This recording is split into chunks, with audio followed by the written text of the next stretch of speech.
Okay, so the first technique that I talked about was oil on a stick. Young Miniatures bust. One of the interesting things Young does it. This is a beautiful bust, with or without the gas mask. I thought it would be nice with the gas mask on because that's almost like a fantasy, but it also adds a level of tension. So for this, and I've already started, I've done some preparation beforehand to speed things up, but basically I've got some oil paint prepared in two ways. This is on a plastic card, non-porous. Okay, so the oil stays on the top. It allows me to move it. I've also got some, and I will use this later. This is a card, so the oil has been absorbed. I will use this later for when we do the leather. Okay, for now, I'm using this one, and this little piece of wood could be an old bamboo stick, could be a cocktail stick, a toothpick, or it could be a chopstick, whatever. All I've done is I've loaded it up with some oil, and what I've then done is I've laid it in quite thickly. So you can see I've started this, and what I've done is I've put it on thickly, and what I'm trying to do is this young man has been, he's tired, he's worn out, he hasn't had a chance to do his hair today. It's squashed under a helmet, it's not washed, it's matted, it's all sticking out. So it's very important to understand, what am I doing, why am I doing it, and how. And all I've done, you can see I've got a little lump on here of oil paint, and I'm just teasing that out.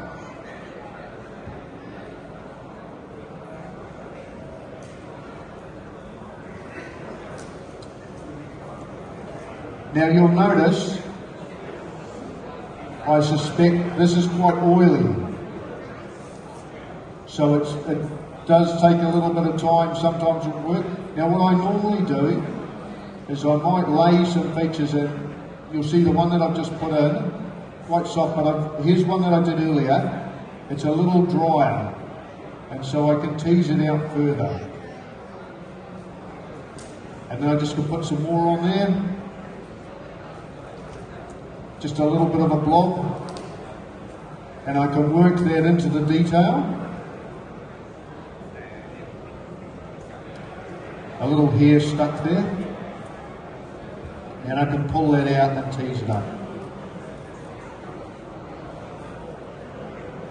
Very simple. Stick and oil, done. Now I can also use something I might use later for the leather, a needle for finer detail.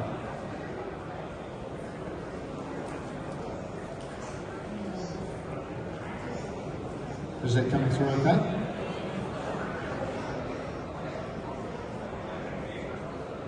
And I can shape that however I want to. I can make it more tussled or more broken up.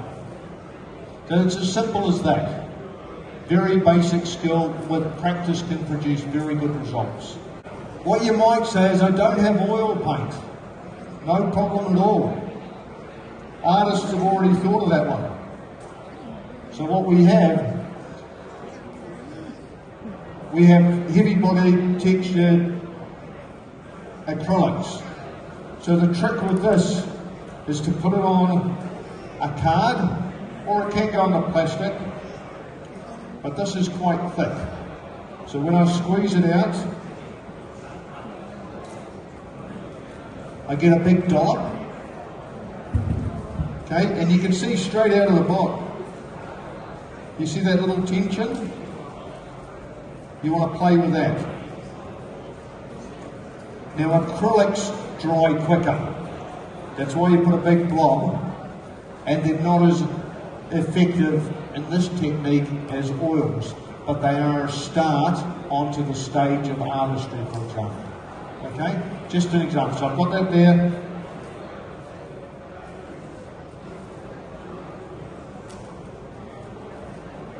How many of you have seen this done before with acrylics? Hands up. Okay, that's what novel is. Living near Antarctica, you get to practice with stuff that many people don't see elsewhere. Okay? So I can do the same thing. I can pull out a little bit of a blob, or I can paint it on and use a brush. But for the purpose of this, I'm just going to pull some over here.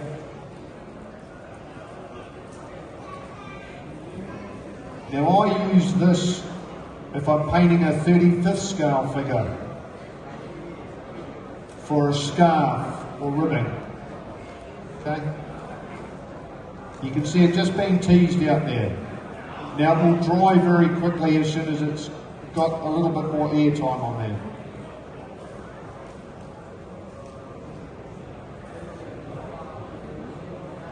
And you can see you get very fine.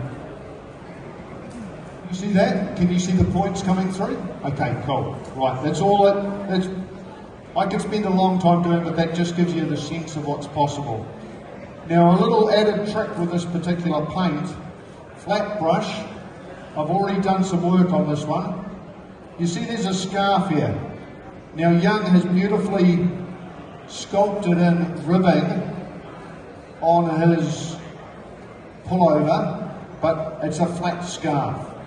Now for this one, what I want to do is have a similar ribbing, but I want it to be rougher, more warm. So I can add that by taking some of this with a flat brush and just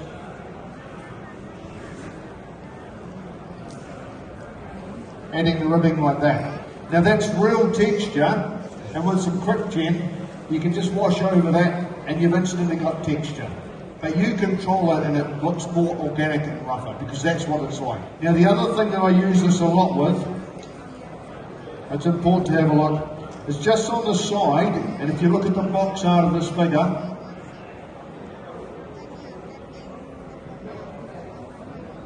you'll see on his shoulder, on his sleeves, he's got sewn on badges. This is a 1/9 scale bust, or 1/10 scale bust. So you can see the difference in thickness of material. So I build that up and I can make any unit. This is the Canadian First Division, and they have a square for the Canadian First Division. And I've built that up just by putting a block of paint on here. And that's actually thick in there, right? And I can actually put stitching, I can put, if I put a little bit of water on, or a little bit of thinner,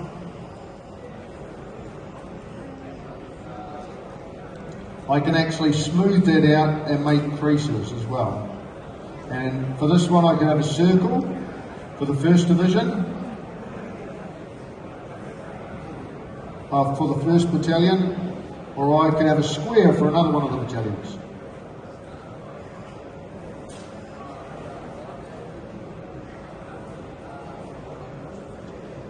Now with this paint, because it dries quickly, you tend to build up 2 or 3 coats, so just work it through. Again, very simple, very basic, easy for everybody to do. This one, brush, thick body acrylic. Joe Sonia is also. Now I also use light colours because I want to build colour over the top. So that's the first one, simple technique, thick, long hair, etc. Fur, I've done whole fur jackets, whole fur clothing, sheepskin, wool, whatever. Long hair, thick detail. So it's about thick.